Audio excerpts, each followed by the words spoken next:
नमस्कार दोस्तों, कैसे हैं आप लोग। आशा करते हैं आप लोग अच्छे होंगे, स्वस्थ होंगे, मस्त होंगे। स्वागत है आप सभी का अपने चैनल अमन प्रेस जी की रेस पे। जैसा कि दोस्तों आज है आपका 27 जुलाई और 27 जुलाई को आपका एसएससी सीजीएल का अंतिम दिन है। ठीक है, तो अंतिम दिन को आज 27 जुलाई के सेकंड शिफ्ट में आपकी जीके जीएस के पर्सन से क्या प्रश्न पूछे गए थे, सभी प्रश्नों के साथ मैं उपस्थित हो गया हूँ।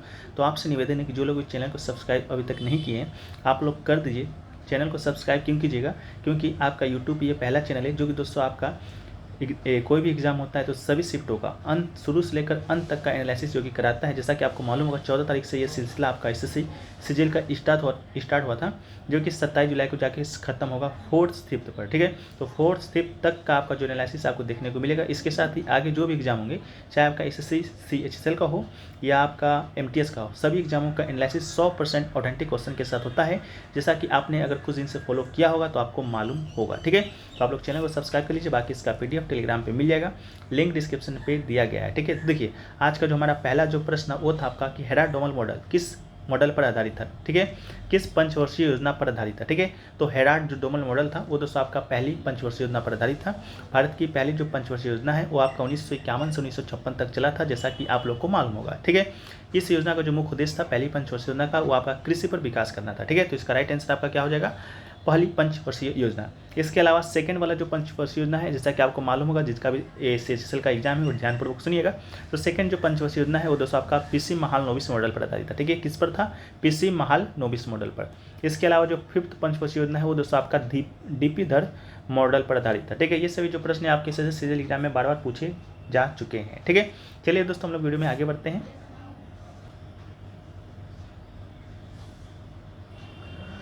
वीडियो में आगे बढ़े फ्रेंड्स, से पहले हम लोग बात करते हैं एसएससी एमटीएस की बेस्ट बुक के बारे में, जो कि चाक्षु प्रकाशन की ओर से है। ठीक है, एसएससी एमटीएस प्रदेश के जितने भी एस्पिरेंट है उनके लिए जो गाइड है कंप्लीट है, जिसके अंतर्गत आपको 3 साल के सॉल्व पेपर मिलते हैं। साथ में साथ 2022 के भी सॉल्व पेपर को इसमें इंक्लूड किया गया है। इसमें 2150 प्लस एमसीक्यू क्वेश्चन है। एमसीक्यू जो क्वेश्चन है आपके चारों सब्जेक्ट के हैं, मैथ के भी हैं, रीजनिंग के भी हैं, इसके साथ आपका इंग्लिश का भी है और जीके का भी है। सोल्यूशन के साथ साथ आपको सोल्यूशन किस तरह दिया गया है वो भी बहुत इंपॉर्टेंट है। सोल्यूशन आपको 2 तरह से मिलता है। पहला तो इसमें डिटेल पूर्वक सोल्यूशन को दिया गया है, डिटेल के साथ साथ आपको शॉर्ट ट्रिक के माध्यम से भी समझाया गया है। ठीक है, कंप्लीट स्टडी गाइड के साथ इनका प्रैक्टिस सेट भी आता है। इन दोनों को आप परचेस करके आप अपनी तैयारी को 4 चांद लगा सकते हैं। आपको डेफिनेटली फ़ायदा देखने को मिलेगा।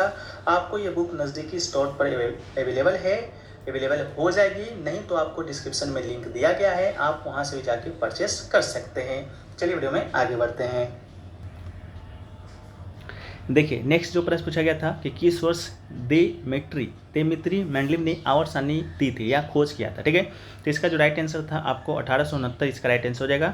मार्च 1869 में दिमित्री इवानोविच मेंडलीव ने रशियन केमिकल सोसाइटी के समक्ष एक सारणी पेश की थी, जो कि अब इसे आवर्त-सारणी माना जाता है। ठीक है, तो इसका राइट आंसर आपका 1869 हो जाएगा। इसके बारे में हमने आपको बताया था कि आपको उसको किस तरह याद रखना है, तो आपको याद रखना था गांधी जी के जन्म दिवस के आधार पर। ठीक है, गांधी जी का जो जन्म हुआ था वो दोस्तों आपका 1869 में हुआ था, और कब हुआ था तो 2 अक्टूबर को हुआ था। ठीक है, इसके अलावा नेक्स्ट क्वेश्चन आपसे पूछा गया कि चित्तरंजन जो दास थे उन्हें स्वराज पार्टी की स्थापना की थी, लेकिन आपसे पूछा गया था उनके साथ और किसने किया था। ठीक है, तो मोतीलाल नेहरू इसका राइट आंसर था।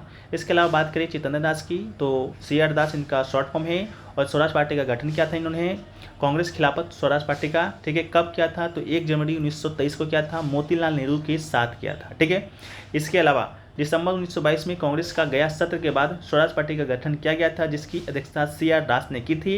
ठीक है, CR दास की बात करें तो ये स्वराज पार्टी के अध्यक्ष थे, और मोतीलाल नेहरू की बात करेंगे तो ये आपके सचिव थे। ठीक है, एक व्यक्ति का नाम याद रख लीजिएगा, अरुणा आसफ अली का, जो कि आपके हर एग्जाम में पूछा जाता है। अरुणा आसफ अली लोकप्रिय रूप से भारतीय स्वतंत्रता आंदोलन की ग्रैंड ओल्ड लेडी के रूप में जानी जाती है। ठीक है, चलिए नेक्स्ट क्वेश्चन पूछा गया है कि सोनल मानसिंह भरतनाट्यम और किस शास्त्रीय नृत्य से संबंधित है। ठीक है, तो सोनल मानसिंह की बात करेंगे तो ये फ्रेंड्स आपका भरतनाट्यम के अलावा ओडिसी शास्त्रीय नृत्य से ताल्लुकात रखती हैं। ओडिसी आपका उड़ीसा का शास्त्रीय नृत्य है। इसके अलावा भरतनाट्यम आपका तमिलनाडु का शास्त्रीय नृत्य है। ठीक है, वो एक शिक्षक भी रह चुकी हैं, शोधकर्ता हैं, कोरियोग्राफर भी हैं, सामाजिक कार्यकर्ता भी हैं, और राज्यसभा सदस्य के रूप में भारत के राष्ट्रपति के द्वारा मनोनीत भी हुई हैं। आपके ये 1992 में इन्हें पद्म भूषण दिया गया है। 2003 में पद्म विभूषण पाने वाली सबसे कम उम्र की प्राप्तकर्ता भी है। ठीक है, नेक्स्ट क्वेश्चन पूछा गया राजगीर वन्यजीव अभयारण्य कौन से राज्य में स्थित है, या आपका पूछा गया था राजगीर पार्क कौन से राज्य में स्थित है, तो इसका राइट आंसर आपका बिहार हो जाएगा। ठीक है, राजगीर आपका बिहार में स्थित है। इसके अलावा बात करेंगे तो नेक्स्ट क्वेश्चन आपसे पूछा गया है, वो पूछा गया है कि रसों में एथेनोइक अम्ल को किस नाम से जाना जाता है, तो इसे स्टिक अम्ल यानी कि C3COOH के नाम से जाना जाता है। एथेनोइक अम्ल को आमतौर पर स्टिक अम्ल कहा जाता है और अम्ल के एक समूह से संबंधित है जिसे कि कार्बोक्सिलिक अम्ल भी कहा जाता है, जिसकी वजह से सिरका में खट्टा स्वाद और तीखी खुशबू आती है। ठीक है, नेक्स्ट क्वेश्चन पूछा गया कि व्यवगत का जो सिद्धांत है किस वायसराय से संबंधित है, तो व्यवगत का जो सिद्धांत आपका प्रस्तावित किया था वो आपका लॉर्ड डलहौजी ने किया था, जिसका शासनकाल की बात करेंगे तो 1848 से 1856 ईस्वी तक आपका भारत का गवर्नर जनरल था। ठीक है, तो व्यवगत का सिद्धांत राज्यों के अधिग्रहण की नीति थी जिसके लॉर्ड डलहौजी ने व्यापक रूप से पालन किया था। मान लीजिए किसी आप कहीं के राजा हुए, जैसे कि मान लीजिए आप सतारा के ही राजा हुए, तो सतारा के जो राजा हुए वो आपका राज हुआ, लेकिन ये व्यवगत का सिद्धांत क्या कहता था, किसी न किसी कारणवश कोई भी आपको कारण दे दिया जाएगा, उस आधार पर आपका जो राज्य है वो आपका ब्रिटिश साम्राज्य में मिला लिया जाएगा। ठीक है, तो ये आपका व्यवगत का सिद्धांत था। तो सतारा को सबसे पहले मिलाया गया था 1848 ईस्वी में। इसके बाद आपका जैतपुर को, संबलपुर को 1849 में, बघाट को 1850 में, उदयपुर को 1852 में और झांसी को आपका 1853 में और नागपुर को 1854 में मिलाया गया था। ठीक है, नेक्स्ट क्वेश्चन पूछा गया है कि कुव्वत उल इस्लाम मस्जिद कहाँ स्थित है, तो स्थित कहाँ है, तो दिल्ली में। ठीक है, दिल्ली इसका राइट आंसर हो जाएगा। ये दिल्ली का सबसे प्राचीन मस्जिद है। ठीक है, सबसे प्राचीन मस्जिद है और ये मस्जिद कहाँ स्थित है, तो कुतुब मीनार के पास स्थित है। जो लोग भी जाइएगा दिल्ली घूमने, कुतुब मीनार को देखिएगा, साथ में कुव्वत उल इस्लाम मस्जिद को भी देख लीजिएगा, इससे आपका जीके थोड़ा सा सही होगा।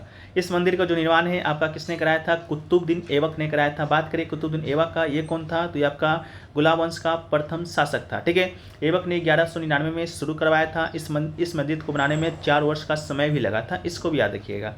नेक्स्ट क्वेश्चन पूछा गया कि 18 से 50 आयु वर्ग के दुर्घटना प्रयोजन के लिए कौन सा बीमा लॉन्च किया गया था। ठीक है, तो ये क्वेश्चन भी आपका रिपीटेड है, प्रधानमंत्री जीवन ज्योति बीमा। ठीक है, इसका राइट आंसर हो जाएगा प्रधानमंत्री जीवन ज्योति बीमा की बात करेंगे तो मृत्यु के मामले में लोगों को लाभ देने के लिए है।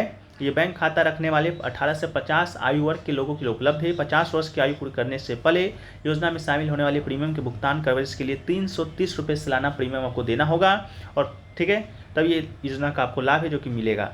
नेक्स्ट क्वेश्चन पूछा गया कि किस बैंक ने भारत को कोविड टीके के लिए $500 की सहायता प्रदान की थी, तो वर्ल्ड बैंक इसका आपका क्या हो जाएगा, राइट आंसर हो जाएगा। वहीं पर बात करेंगे नेक्स्ट क्वेश्चन का, तो नेक्स्ट क्वेश्चन की बात करेंगे तो नेक्स्ट क्वेश्चन आपका हो जाएगा, वो पूछा गया था कि इनमें से किस कलाकार ने यूनाइटेड नेशन, ठीक है, United state nation endowment for the arts की नेशनल हेरिटेज फेलोशिप से सम्मानित किया गया था। ठीक है, तो इसका जो राइट आंसर दोस्तों आपका हो जाएगा वो आपका हो जाएगा जाकिर हुसैन। ठीक है, क्या हो जाएगा, तो आपका जाकिर हुसैन इसका राइट आंसर हो जाएगा। इसके अलावा 1999 में United states national endowment for the arts की नेशनल हेरिटेज फेलोशिप से इन्हें सम्मानित किया गया था। इसके अलावा जो पारंपरिक कलाकारों संगीतकारों को दिया जाने वाला क्या है, तो सर्वोच्च सम्मान है। ठीक है, चलिए इसके अलावा नेक्स्ट क्वेश्चन की हम लोग बात करते हैं। तो नेक्स्ट क्वेश्चन आपसे दिया गया है, उससे पहले इन्हें 1988 में पद्मश्री अवार्ड भी दिया गया है, 2002 में पद्म भूषण भी दिया गया है और 2023 में पद्म विभूषण भी दिया गया है। ठीक है, इसके अलावा बात करेंगे जाकिर हुसैन का, तो ये क्या है, जैसा कि ऊपर ही लिखा गया है, ये आपके तबला वादक हैं। ठीक है, इसके अलावा 1990 में भारत सरकार के भारत संगीत नाटक अकेडमी से भी सम्मानित किया जा चुका है और 2018 में रत्ना सदस्य से भी सम्मानित किया गया है। इसके अलावा देखिए अगला जो क्वेश्चन पूछा गया कि भारत में पहली एल्युमिनियम फैक्ट्री कौन सी है। ठीक है, पहली एल्युमिनियम जो फैक्ट्री है 1937 में पश्चिम बंगाल के आसनसोल नामक जगह के जयनगर, जैसे कि जेके नगर में स्थापित किया गया था। तो वर्ष अगर आपसे पूछा होगा तो 1937 हो जाएगा। कहाँ पर स्थापित किया गया, तो वेस्ट बंगाल हो जाएगा और वेस्ट बंगाल में भी कहाँ पर पूछा गया होगा, तो आसनसोल हो जाएगा। ठीक है, इसके अलावा दूसरी जो आपकी फैक्ट्री है हिंडाल्को की स्थापना 1958 में उत्तर प्रदेश के रेनीकोट नामक जगह पर किया गया था। ठीक है, चलिए नेक्स्ट क्वेश्चन की हम लोग बात करते हैं। तो नेक्स्ट क्वेश्चन आपसे जो पूछा गया है वो दोस्तों आपसे पूछा गया है कि फ्री किक जो शब्द होता है वो आपका किस खेल से संबंधित है, तो फ्री किक जो शब्द है वो दोस्तों आपका फुटबॉल से संबंधित है। इसका राइट आंसर फुटबॉल हो जाएगा। फुटबॉल से और भी शब्द हैं जो कि आपकी बेसलाइन है, बीक है, कॉमन डिफेंडर है, ट्रिबल है, फाउल है, फ्री किक, गोल, हैंडबॉल, ये सभी आपके फुटबॉल से संबंधित है। इसके अलावा hattrick, hand, left out, move, off side, off side, pass, penalty, ये सभी जो शब्द हैं आपके फुटबॉल से संबंधित है। कुश्ती में आपका फ्री स्टाइल एक आपका कुश्ती में भी आता है, फ्री किक फुटबॉल से, फ्री स्टाइल आपका कुश्ती से, अवैध पकड़ कुश्ती से, नियर फॉल कुश्ती से, क्लैंपिंग चिकन विंग होंग एक कुश्ती से, लेग स्वीप कुश्ती से, हिप कुश्ती से, हाफ नेल्सन, ये सभी शब्द आपकी कुश्ती से संबंधित है। इसके अलावा वॉलीबॉल से संबंधित की बात करेंगे तो antenna, attack hit, block, blocking, disc booster, dribbling, libero, ठीक है, ड्रिबलिंग बहुत बार पूछा जा चुका है, सर्विसेज, सेटअप, स्पाइकर्स, ये सभी जो शब्द हैं आपके किससे संबंधित है तो वॉलीबॉल से संबंधित है। इसके अलावा बात करेंगे अब हमारा बास्केटबॉल से तो common foul, court, dunk, free throw, front held ball, layup, overhead, pivot, ये सभी जो शब्द हैं आपके बास्केटबॉल से संबंधित है, ठीक है। तो ये सब आपको क्या करना है, याद रख लीजिएगा। चलिए नेक्स्ट क्वेश्चन की बात करते हैं। तो नेक्स्ट क्वेश्चन आपसे पूछा गया कि मौलिक कर्तव्य का जो स्वरूप है आपका वो कैसा है, वैधानिक है, नॉन वैधानिक है, ठीक है। तो इसका जो राइट आंसर आपका हो जाएगा वैधानिक हो जाएगा, यानी कि एक्सेसरी हो जाएगा, ठीक है। मौलिक कर्तव्य वैधानिक कर्तव्य है जो कि कानून के द्वारा लागू किए जाएंगे। संसद वाई कानून उन कर्तव्यों को दायित्व को पूरा करने में विफलता के लिए लगाए जाने का दंड का प्रावधान करेगी। मौलिक कर्तव्य के विषय में आप लोग को मालूम होगा कि आपका ये 42वां संविधान संशोधन 1976 के माध्यम से भारतीय संविधान में जोड़ा गया था, स्वर्ण सिंह समिति के सिफारिश पर। उस समय जब जोड़ा गया था तो 10 मौलिक कर्तव्य जोड़ा गया था, अनुच्छेद 51A में शामिल किया था, भाग 4A में शामिल किया गया था, ठीक है। इसके अलावा किस देश के संविधान से लिया गया है तो तत्कालीन USSR के संविधान से लिया गया था, अब रूस हो गया है, ठीक है। इसके अलावा 11वां जो मौलिक कर्तव्य है वो दोस्तों आपका 2002 में जोड़ा गया था, इसमें 6वां संविधान संशोधन हुआ था, ठीक है। इसको भी आप लोग याद रख लीजिएगा। अगला जो क्वेश्चन आपसे पूछा गया है वो पूछा गया है कि फीफा जो वर्ल्ड कप 2026 का होस्ट कंट्री कौन था, ठीक है। तो इसका जो राइट आंसर दोस्तों आपका हो जाएगा USA हो जाएगा, कनाडा हो जाएगा, मैक्सिको हो जाएगा, ठीक है। इन तीनों देशों को आपका फीफा वर्ल्ड कप 2026 का जो आपका ये है वो आपका दिया गया है क्या आयोजित करने के लिए, ठीक है।